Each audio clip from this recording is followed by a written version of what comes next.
ഇന്ത്യയും ഓസ്ട്രേലിയയും തമ്മിലുള്ള മൂന്നാം അംഗത്തിന് ഗാബ തയ്യാറായി കഴിഞ്ഞു. 5 മത്സരങ്ങളുടെ പരമ്പരയിൽ ഇരു ടീമുകളും ഓരോ ജയം വീതം നേടി നിൽക്കുകയാണ്.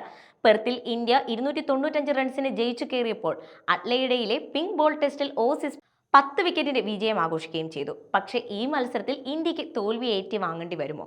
ഇന്ത്യയുടെ ബാറ്റിംഗ് ലൈനപ്പ് ദുർബലമാണെന്നതാണ് ആദ്യത്തെ കാരണം.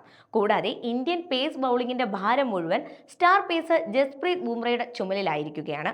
അദ്ദേഹത്തിന് മികച്ചൊരു പിന്തുണ നൽകാൻ ടീമിലെ മറ്റൊരു പേസർക്കും സാധിക്കുന്നില്ല എന്നതാണ് രണ്ടാമത്തെ കാരണം. ഇത് തീർച്ചയായും ആശങ്കപ്പെടുത്തുന്ന കാര്യം തന്നെയാണ്.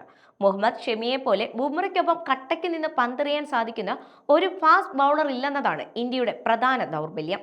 ബുംറയെ അമിതമായി ആശ്രയിക്കുന്ന ഈ രീതി കാരണം ഇനിയുള്ള ടെസ്റ്റുകളിൽ ഇന്ത്യക്ക് വലിയ വലിയ തിരിച്ചടികൾ നേരിട്ടേക്കും. രോഹിത് ശർമ്മയുടെ മോശം ക്യാപ്റ്റൻസിയാണ് ഇന്ത്യക്ക് തിരിച്ചടിയായി നിൽക്കുന്ന മൂന്നാമത്തെ കാര്യം. വൈറ്റ് ബോൾ ക്രിക്കറ്റിൽ അദ്ദേഹം ഗംഭീര ക്യാപ്റ്റൻ ആണെങ്കിലും ടെസ്റ്റിൽ ഒട്ടും അഗ്രസീവായിട്ടല്ല കാണപ്പെടുന്നത്. എതിരാളികളെ ആക്രമിച്ച് സമ്മർദ്ദത്തിലാക്കാൻ ശ്രമിക്കാതെ അവരുടെ പിഴവുകൾക്കായി കാത്തിരിക്കുകയെന്ന ഡിഫൻസീവ് സമീപനമാണ് രോഹിത് സ്വീകരിക്കുന്നത്. ഈ കാര്യങ്ങൾ എല്ലാം മൂന്നാം ടെസ്റ്റിലും തുടരുന്ന സാഹചര്യത്തിൽ തോൽവി തന്നെയാണ് ഇന്ത്യയെ കാത്തിരിക്കുന്നതെന്നാണ് അഭിപ്രായങ്ങൾ ഉയരുന്നത്.